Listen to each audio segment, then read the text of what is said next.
Hello and welcome to Froch on Fighting with me, Carl Froch. Whilst I've got you, don't forget to hit like, share, more importantly, subscribe to this channel. And this week, I'm joined by a great guest. So proud that he's been able to join me. Appreciate it.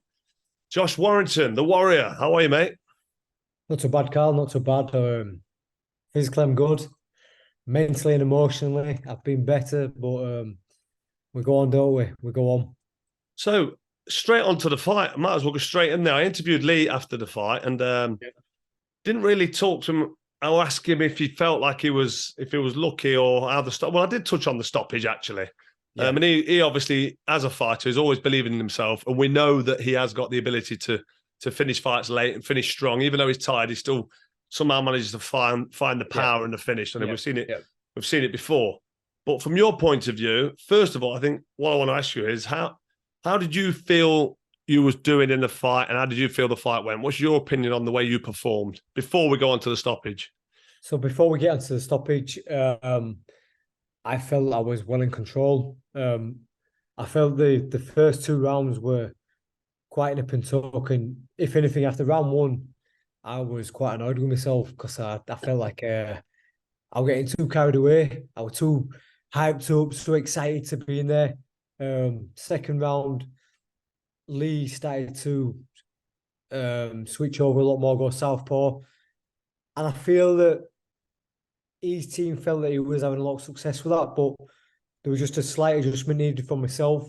My dad gave me a reminder of that after the second, and then from the third onwards, I felt like I was well in control. I felt like I was having the better of the exchanges.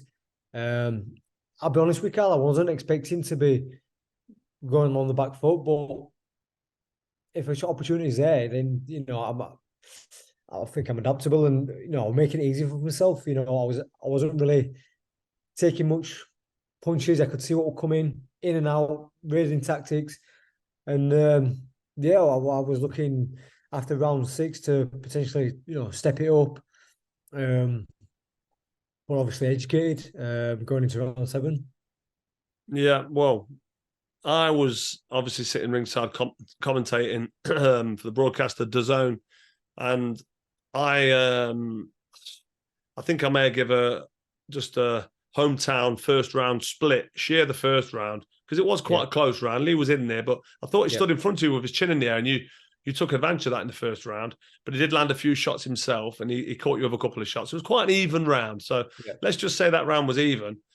After that, it was all totally one-sided, all totally in your favour. I even said to Leigh on the night, I went, bloody hell, what is going off? Stood in front of Josh Warrington, who loves to stand in range and have a tear up and have a fight and can throw hooks for fun. And he'll just stay in range. There's a reason they call you the Leeds Warrior, because you fight like a warrior. You don't take a step backwards. You're happy to stay in the pocket, up close and personal, and exchange blows. You're not worried about getting hit. And that's not always a great tactic, but I'm not one to judge on whether or not getting hit's a problem or not, because I used to stand in range and get caught with too many shots myself. But you did that from round 2. Just basically, for me, you was dominating the fight. And I think you won every single round after round 1 on my card.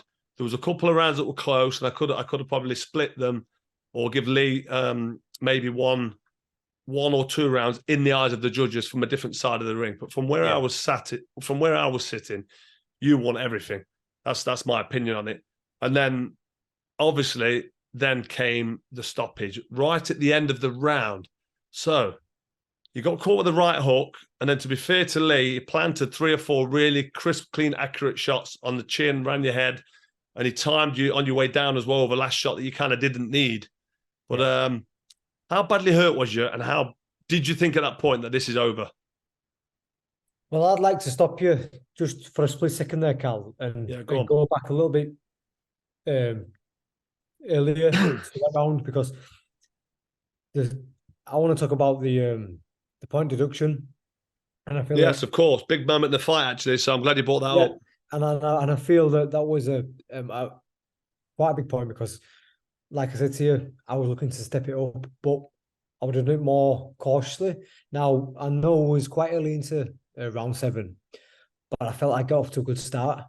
And Michael had already given me one warning.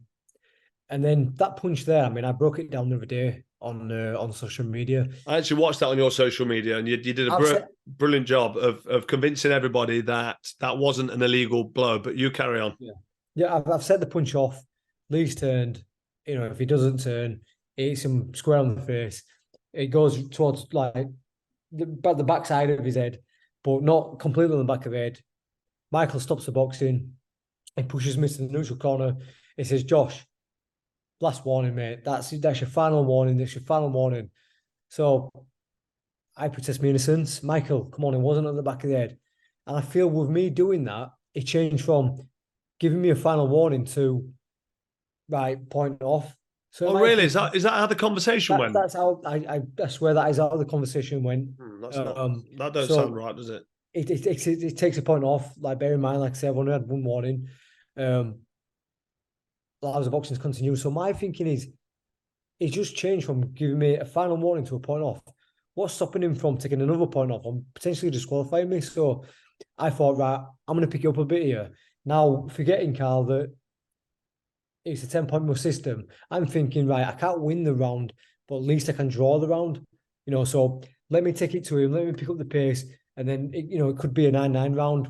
I didn't realise until after that it couldn't have been a 9 round. I was always going to lose the round, but I picked up the pace.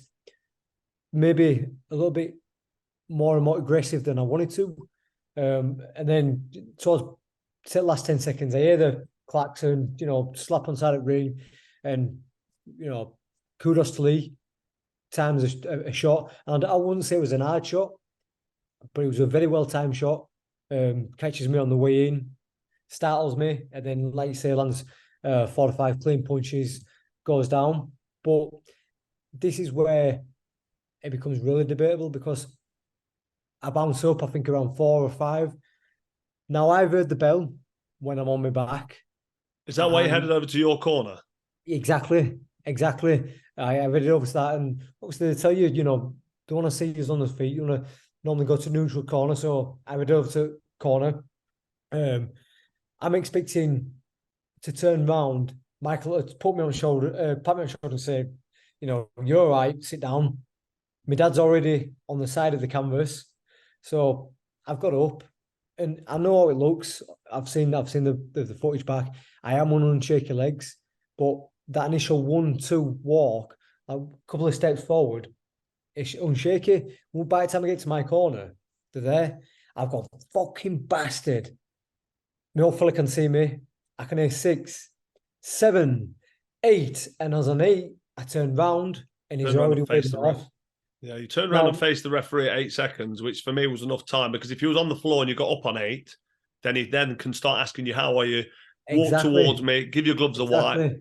And go on. And Carl, he will have heard the bell. I mean, previous rounds the bell would have been ding ding, but this would have brrring, I could say I could hear it when I'm on the deck, so he should have been able to hear it whilst he's initiating the count. So I feel like I've been done by there.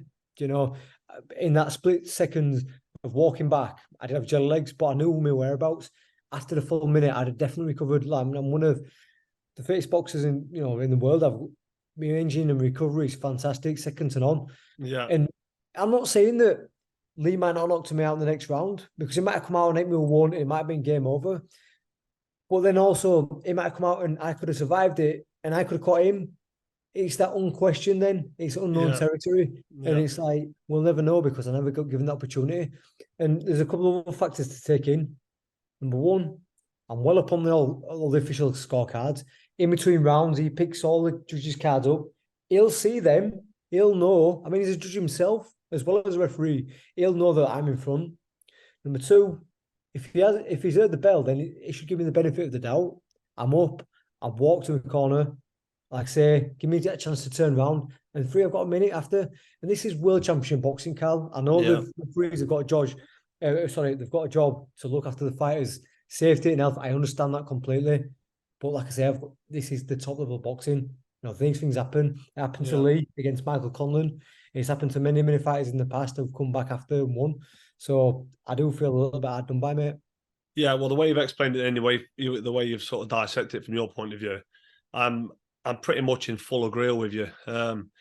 just going back to the point deduction, you was right in trying to finish, because if you get a point deducted, then what happens is, as judges, my understanding of it is, and I think this is hopefully correct. I'm sure someone will correct me in the comments if I'm wrong, but if you win the round 10-9, yes, their point then comes off at the end when the scoring's done, when they're collating the score. So you would have that would be effectively a 9-9 round. So you are right. So it is good to try and finish the round strong and win the round.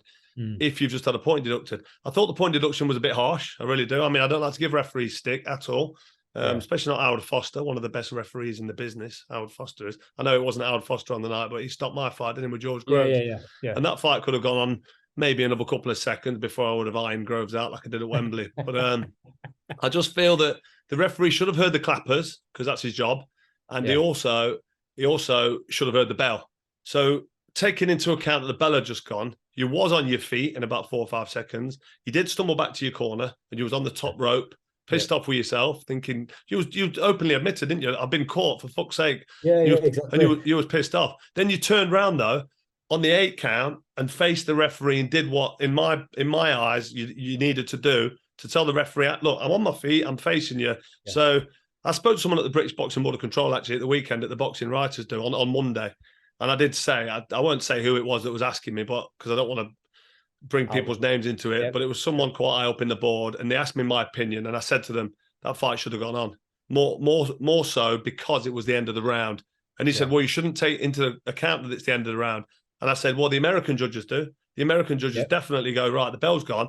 Go on, have a sit down. It's a world championship fight, and you're ahead on all the scorecards. So massive justification for that fight to go on, in my opinion. And I think it should have done. You was robbed of the opportunity to either get beaten conclusively with no arguments, or finish the fight strong, or hang in there, whatever would have happened, and win the fight on points, maybe, because that's how it was looking for you. So it's a dire shame, actually. So that begs the question: what do you want next? Because Leigh Wood's talking about going up. He can't do featherweight anymore. He's talking about going up to super feather. Yeah. So would you entertain that fight at a catchweight or up at super featherweight? Or does that not interest you because the belt won't be there? I'd actually move up, Carl. I'd actually move up. So you take Leon at super featherweight? Yeah, most definitely. For a big fight. Definitely. See, that might be. Does he know this? I've said it. I've said it openly. I've said it openly. Okay. Fair enough. Yeah. I said it at the post-fight press conference. I've been making feather since 2012. I won my first title, my English title, as a feather fighter. Probably at the time, I was probably a bantam and a super bantam. I could have made that kind of weight, but over the years, I've grown into the weight. Now, I won the world title against Lee Selby 5 years ago at feather. And I'll be honest with you, mate, I had it in my head that after the fight, should I have been victorious, I would have been saying to Eddie, listen, Eddie, take me to America. Let me go fight the WBC champ Ray Vargas. Because up until recently, I was ranked number 1 with WBC. If not, I'm moving up. I would have been saying that anyway. It's like, right, okay. So have you still got the hunger for boxing then? Because obviously your last 4 fights, you've had a couple of draws, a win and a loss. You've only won 1 in your last 4. Now you've only won 1 in your last 5. But is the hunger still there? Do you still want to? Do you still want to box? I had this question prior to the fight. People saying to me, is the desire still there? Carl, I won't be fucking doing it. Well, I saw that in that fight. You fought with so much desire and hunger. I mean, I think you proved to everybody. Yeah, I've got a wife and 2 kids, mate, and I know that I really do realize there's more to life than boxing, even though my life has been shaped by it. But if I'd have taken a beating for 7 rounds and then got stopped, I'd have said, you know what, fuck it, I would have been career. It's time. But man, I was in control of it. Yeah, like I say, not a mark on me apart from that little blip, and it's world level boxing. But well, you got caught and you went down, and I feel you should have been given the opportunity to go. Listening to you now, when do you turn 33? November, right? So you're 33 the back end of this year, a couple of months. Yeah. But still, Leigh Wood's 35, isn't it? But you have got some miles on the clock, and I do think. Well, I did think going into the fight, what has he got left? You just put on a world-class performance against a world champion. I know a lot of people would be thinking that because of how the Lopez fight went, but I've tried to tell people as much as possible. I had a lot of demons going into that one with my jaw previously breaking against Kiko Martinez, and just all these were little things that added up So my head, my mental wasn't in the right place going into that Lopez fight.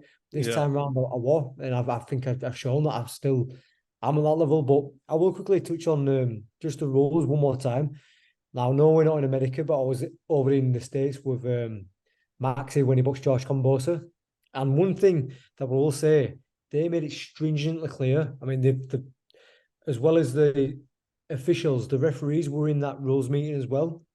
And one thing that they did say is like, that is the back of the head. That the side is not the back of the head. And they also said, if a punch is thrown and a fighter turns and that punch just lands, that's not deliberate. And you can't expect a fighter, once he's committed to that punch, to be able to stop that from happening. Yeah. So that's not deliberately illegal punch to the back of the head. Are you talking about this punch to the back of the head? Are you mentioning it so much because do you really feel that that was the reason that you changed your tactics? Yeah, Is that yeah. So that's great. Yeah. That's great. I can see that's upsetting you because that was you was in control. You was fighting your fight, and then what you're saying, all of a sudden, then you went for. I'm saying as soon as Michael goes from giving me a final warning to taking a point off, that changed my mentality completely. And that's what got you in trouble. Yeah, I have feel like that made me feel. I started feeling sorry for myself, to think like, fucking hell, I'm gonna lose this round now already. I don't want to fucking lose. I don't want to lose any round. I want to keep on dominating it. I'm gonna have to start taking the fight to Leigh a little bit more. I need to at least draw this round. Sorry. So I start pushing a little bit harder. But yeah, So it all starts from there. Yeah. So the point deduction, the mindset, the change in tactic, and then getting caught. Yeah. And then all of a sudden the fight's over. You must have been absolutely spewing. Yeah, and I can totally agree with you. Listen, you know Leigh Wood's from Nottingham. You know I'm from Nottingham myself, and I've known Leigh for years. But I'm a fair, honest guy, and I've picked against you a couple of times in the past. I picked against you for Carl Frampton. I thought Lee Selby was, because Lee Selby's a very tricky, awkward customer. Yeah. But you just muscled him. And as for Carl Frampton, I mean, what a fight that was. I mean, you shocked me. I think you pulled me on that, actually. I don't mind being pulled. Liam Smith pulled me the other day, actually, and we had a good chat. So, if I rattle someone's cage, I don't mind them coming and having a conversation with me. And I was wide open, eyes wide open with you going into that fight with Leigh Wood. And I said to him, don't take anything for granted. Don't stand in front of this guy and have a tear up with him, because he'll be there for 12 rounds having a fight with you. And in round one, he come and tried to take you on. I don't know if it was a macho thing. I don't know what he was up to. But yeah, you beat him. You beat him in every department, really, except for when it was at range and he was timing you on the way in a little bit. But you were still winning the round, so you can feel a little bit hard done too. Do you make featherweight? Do you make featherweight okay? And you're talking about stepping up. Was you full of energy in there? Was you feeling the pace was you feeling the energy loss with the weight? I feel okay. I feel okay. I'll be honest with you. I made it easier this time than I did against Lopez. Right. Against Lopez, it was a bit of a struggle. I don't know if that was because it was the time of the year, December, cold and stuff like that. Yeah. But I felt, because I've been more or less training all year round this year, waiting for the phone to go. My weight's kind of stayed low. I had a little tickle of illness, a bit of a cold, a few weeks out. No excuses there. But I seem to have a little bit of a dip there, so that accelerated a little bit. So I made weight, no problem. But even though you did the weight okay, you still, in your head, you still want to step up to super featherweight. Yeah, I think I feel like when I'm sparring and I'm a little bit heavier, I feel stronger. Yeah, and I feel more comfortable. Who's the RBF champ? Joe Cordina, quite young and fresh, good fighter. But he's not young, is he? I think he's. Yeah, true. Actually, he's not got many miles on the clock, should I say? No, that's it. He had a real good amateur career, didn't he? Would someone like that tickle your fancy? Or I mean, I suppose with losing that fight as well, your ranking drops and your opportunities go. So I suppose you're not interested in anything, are you? But the rematch. Would I be right in saying rematch? That? Yeah, to put that to bed would be nice. So obviously, Leigh got the opportunity against Zhu Kan because of me losing to Lara. So I just like to put that to bed, and then after that, I don't know. I'll see what happens. I just want to take that boxer going to the States, Carl, and I think people may turn around and say, "What, you fucking obsessed with going to the States?" But it's one of the things where, watching you like yourselves over the years, watching Rick, watching Joe Calzaghe go over there and do it. I just want to those followers. You want to tick that box, don't you? Have that opportunity and that experience as well. exactly. Just want to tick that box, mate. And after that, I'll be open to fighting any of the champions. So up at super featherweight then, which Leigh Wood's talking about, pretty much 100% definitely going up to super featherweight. You're happy to go up to super featherweight. So for me, I mean, I'll have a word of Eddie Hearn, and he'll watch this and he'll know that I'll be having a chat to him and say, look, this is the fight, really. And would you be prepared to come to? It's difficult with a football schedule and working around that, but would you be prepared to come to Nottingham and maybe get it on the City Ground? I know the answer. I know the answer to that question already. Definitely, mate. Yeah, listen, Yeah, and my league's a lot of travel as well. You need a dance partner, and you need a dance yeah, partner, well, especially if there's not going to be no title online. You need someone, with a bit of a profile, and instantly we've got history, haven't we? yeah. So, And you don't always need the belts, do you? Well, listen, exactly. I think you did a fantastic job. I thought that you fought the fight of your life. Getting on, you've been in some real humdingers. Don't get me wrong, but the tactics against the WBA champion Leigh Wood down at featherweight to come out, put that performance on, back him up, hurt him up close. I mean, you smashed him to bits, didn't you? Let's be honest. You won almost every round, arguably almost every round, and then you got it snatched from you right at the end in a controversial manner in the finish. So I think you deserve the rematch. I think it's a pick'em winner up at that weight. Who wins at that weight? I don't even know. I don't know. Leigh Wood will have a bit more strength. He'll feel a bit more energized at that weight because he is a little bit weak and tired down at featherweight. But you against Leigh Wood for no title at the City Ground or wherever actually up at super featherweight. I think that fight needs to happen. I really sincerely hope that does come off for you, and I'll be having a word of Eddie Hearn. I feel you can feel hard done by, and I'm not taking anything away from Leigh Wood because you fought a brilliant fight, but Leigh Wood did an amazing thing, which I've done a couple of times in my career, where you're getting beat and you climb. He's not climbed off the canvas, but he's clawed his way back into the fight, and he's managed to find the perfect right hook, followed by 3 or 4 accurate, crisp shots, and get the finish. And it's not Leigh Wood's fault that the referee called it time when really that fight could have probably gone on. But he's been really really good. Spoke really highly of you. You've been magnanimous in defeat, and I think the pair of you really need to get it on up at Super Fev, and I really hope you do. And I'll be going into that fight, watching that one with excitement, saying I just sincerely hope the best man wins because you're both gentlemen and you both do this sport really, really proud. Yeah, of course. And like I say, I spoke to Lee after the medical room. Kudos to him. He picked a perfectly timed shot, and he's got massive bollocks, and he's a tough man. He took some heavy shots and he kept on coming. There were numerous times in that fight where I thought I heard him hurt, and I could hear him wincing, and I could see the grimace on his face, but he kept on coming. But I felt like I said prior to it, we didn't need to be fucking shouting and screaming and kicking off at press conferences to make a fight. We delivered with ease, and Absolutely. I'm sure part two would be just as spicy. Yeah, I think you should hold your chin high though. I think you should keep smiling. You should be proud of yourself because you really did really put on a great performance, a fantastic performance, and you got stopped. So it was so quick and so sudden. You didn't take any punishment, and then you're down and out the fight, and it is what it is. I think I've said enough on that.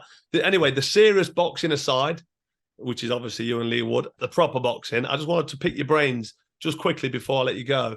Go on, talk to me. On this MisFits. We've got KSI against Tommy Fury at the weekend. I thought you were going to talk to me something decent like motorbikes or something, not this MisFits boxing. Yeah, well, it's happening this weekend in Manchester. You've got KSI Tommy Fury. You've also got Logan. Is it Logan Paul or Jake Paul? I don't even. I think it's Logan Paul. Logan Paul against. Is it Dylan Dallas? Dylan Dennis. Yeah. Dennis. See, you know more than me. I've got no interest. I will watch it and I will comment on it. But what are your thoughts on it? Like, we know it's not proper boxing. We know it's probably a bit shit. But in terms of entertainment, well, you tell me what you think of it. You know what, Carl? For a long time, I've been behind them. I've supported them. I thought that they can bring a different audience to the boxing. There's been a couple of shows where they've headlined the show and you've had proper boxers underneath, and I thought new eyes can bring a different audience, and professional boxers could benefit off them. But now I'm getting to the stage where it's pissing me off a bit. When you've got likes of the world governing bodies like WBC getting involved, creating belts, there's some fighters who give life and death who don't even win an area title.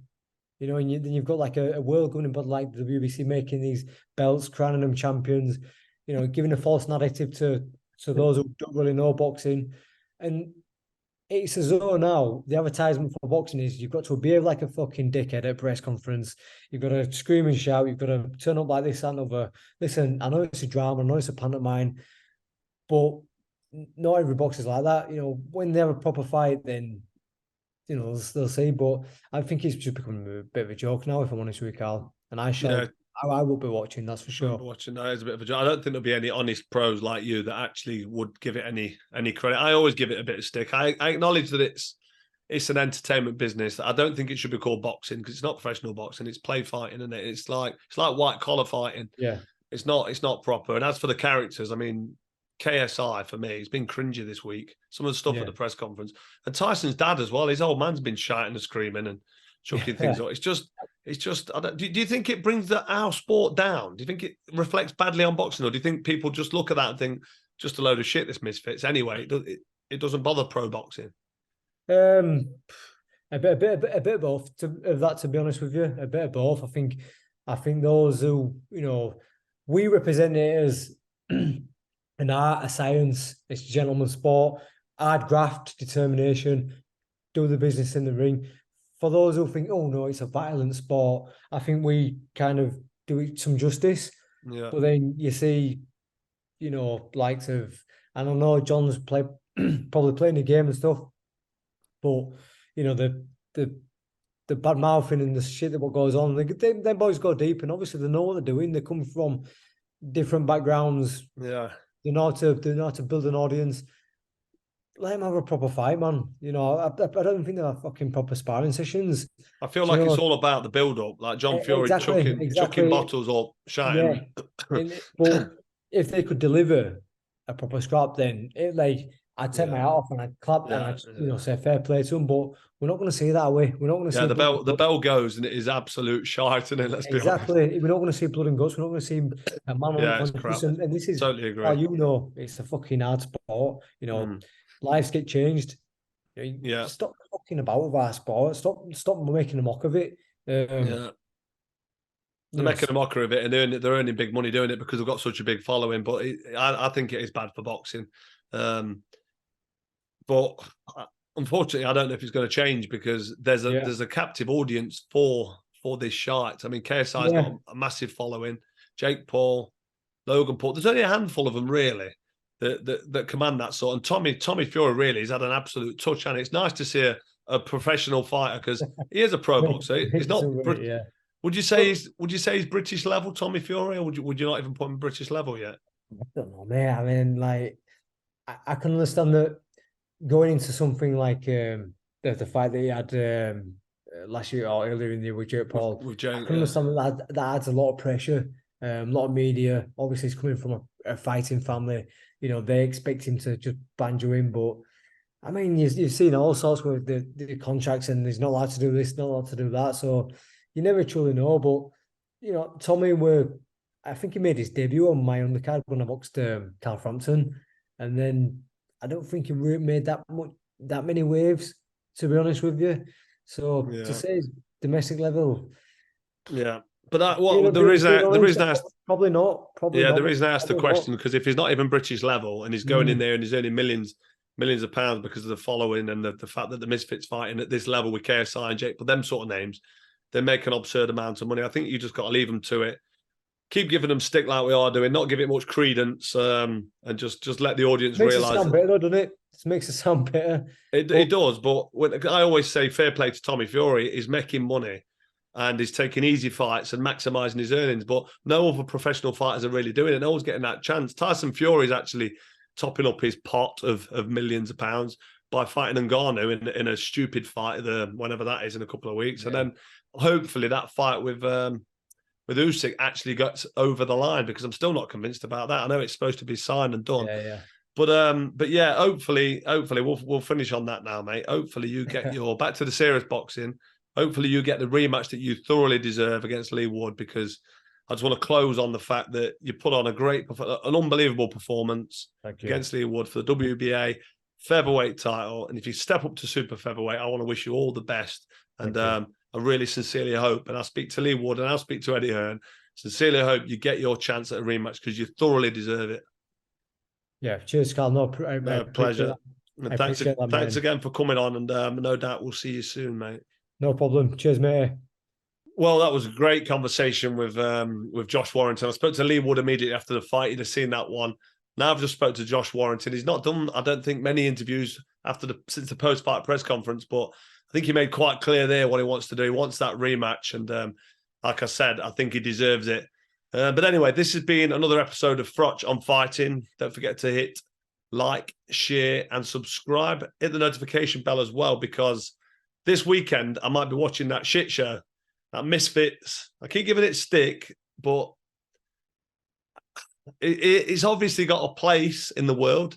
I just don't think it's got a place in professional boxing. I don't think it's good for professional boxing, but I'll have a look at it. If I don't watch it in its entirety, I'll watch the highlights and I'll probably do a post-fight reaction, even though I don't really want to. I'm going to do it just because I know that you want to hear what I've got to say about it. So until then, see you later.